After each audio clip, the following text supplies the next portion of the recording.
If not now, then when? If not today. Hi guys, welcome back. I must apologize to you. I said I would try to keep these updates coming once a month, but as you can imagine, with the holiday season, it's really busy for everyone, of course, yourself included. And of course, with me traveling as much as I've been over the last few months, it's been a little hard to keep up. But now I'm sort of settled here in Pittsburgh, which I'll get to in a moment, and I think I can get things back on track. I hope you enjoyed the Christmas tree photographs that I provided for you. Those are actually from the annual Rockefeller Center Christmas tree lighting that they do. I had always watched it on TV, but I never actually attended the ceremony, and it's really spectacular. There's a post-show production with performers singing, and there's music, and of course it makes you forget that you're standing in 25 to 30 degree weather, so, but it was well worth it. I hope you guys really enjoy that. It was very, very much a pleasure, and it was quite an experience that I won't forget. So if you come to New York during holiday season, remember to look for that and try to take part in it. I think you'd be surprised at the hundreds of people standing out there with you, freezing. All right, so for Christmas, I don't know if I told you, but I went to Florida, where I spent time with my family. Hadn't seen them in a number of years, and it was a great opportunity, and much long needed and long overdue. So I want to thank you guys, if you're watching, family and friends, for making sure that I had a great time and that I was relaxed and really enjoy the holiday, a traditional Christmas holiday season. All right, so when I went back to New York, I had a week layover before I prepared to leave for Pittsburgh. So of course it was packing and shipping stuff off and doing all that good stuff. And now I have landed in Pittsburgh, and I've been here for exactly a month, I think today, but it's here exactly a month. We've been in rehearsal for the last 4 weeks, and we've created something really beautiful and a very strong production. And tonight we enter previews, actually. So this is a fortuitous time to do the update. Our official opening is tomorrow night. We'll have a regular audience, but tonight is an invited special group. So we're looking forward to getting some feedback and seeing their perceptions. We have a really unique space. We're doing theater in the round. Completely in the round. It's great. It's a very intimate space, a cast of 4. We have, it's the Pyatt Theater, P-I-A-T-T, Pyatt Plaza at Wood and 5th Avenue in downtown Pittsburgh. So if you want to Google that and check it out, you can see the building that we're playing in. And if you want to see some photos from the show, some press photos, you can go to the Pittsburgh Tribune. They had a release this past Sunday, actually, I think on February 3rd or 4th. So you can see some photos and read an article about the play Breakfast with Mugabe. We are running through February 24th, Wednesday through Sunday. So if you do get a chance to check it out or look for some press, I'll forward whatever I can find to you or post some photos online.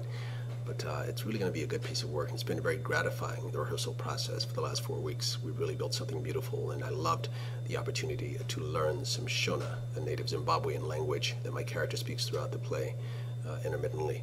So that's what I've been up to. I haven't had a chance to do as much exploring and sightseeing as I'd like, but I have had the chance. In my first week here alone, I went swing dancing. First time I'd done that. So let's just say that when I get back to New York, I'll be taking some ballroom dance classes. But don't worry, I have rhythm and I will get this. All right, so I had a chance to do that, and I'm looking forward to, we did some gallery hopping. I got to see some of the museums and galleries. I don't know if you know this or if you visited Pittsburgh, but it's really a great place. It has a lot of development going on downtown, in the downtown area. Public transportation is amazing, and coming from New York City, where the city's built on public transportation with buses and subway systems, you can get to anywhere you need to go in the downtown, surrounding area of the downtown area, the suburbs and so forth, by bus. Every 10 or 15 minutes there's a bus, which is great. It's very important for the city's continued downtown development. As far as museums, there's galleries downtown. There's sprawling galleries. In fact, last month they had an evening where the whole downtown had a festival of galleries that lasts for like 4 or 5 hours. You could go literally anywhere downtown and run into something really interesting. Let's see, we also visited, if you visited Pittsburgh, you've probably heard of, if not visited, the Mattress Factory. So I had never heard of it myself, but I had the opportunity to visit, and I was very impressed.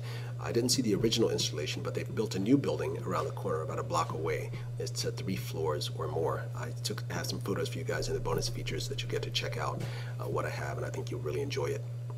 So that is how I've been spending my time, rehearsing and trying to get out a little to have some stuff to share with you guys. In the bonus features, you'll also see some of the performing artists I found, additional performing artists. I found a percussionist and a violinist before I left last weekend in December. That will be in the bonus features, as well as some of the exhibits, the galleries and so forth that I experienced here in Pittsburgh. So that, I think, I'll bring a pretty good amount of stuff to you guys for the December 2007 update. All All right, so that's what I've been up to. And oh, a book that I recommend you guys read, the one that I'm trying to get through now. It's called A Problem from Hell by the Pulitzer Prize winning author Samantha Powers. It's a history of genocide and America's and other developing world's role or lack thereof in dealing with the atrocity.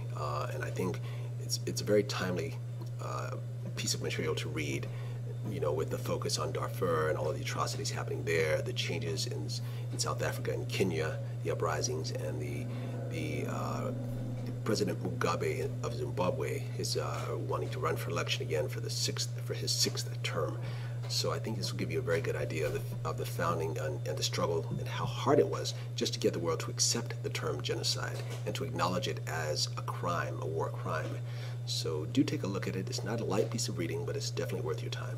So if you like something with real content, I highly recommend this. As far as plays, I saw one off-Broadway play before I left, Forbidden Broadway. If you've been to New York or you plan on going to New York, do add this to your list. It's a spoof on musicals, a spoof on Broadway musicals. It's really great. It's in the heart of Times Square on 47th Street. The playbill will be listed at the end for you, so you can check it out, what theater's playing, and the address and so forth. They spoof everything from Avenue Q to Les Miserables to Jersey Boys. It's great, guys. You got to see this. If you want an evening of nothing but laughter, it's great. It's really, really good theater, Broadway house. So do check it out. So that's what's up with me. That's what I've been up to for the last month and a half. And this is where I'll be in downtown Pittsburgh for the next 3 weeks. Our play closes February 24th, and I'll have another update coming at you soon. Hope you enjoy.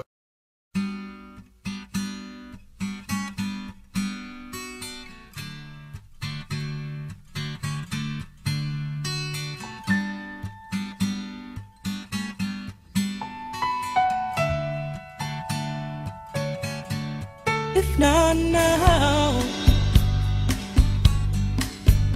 then when?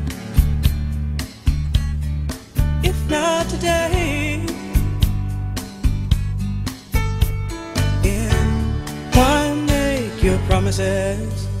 A love declared for days to come is as good as none.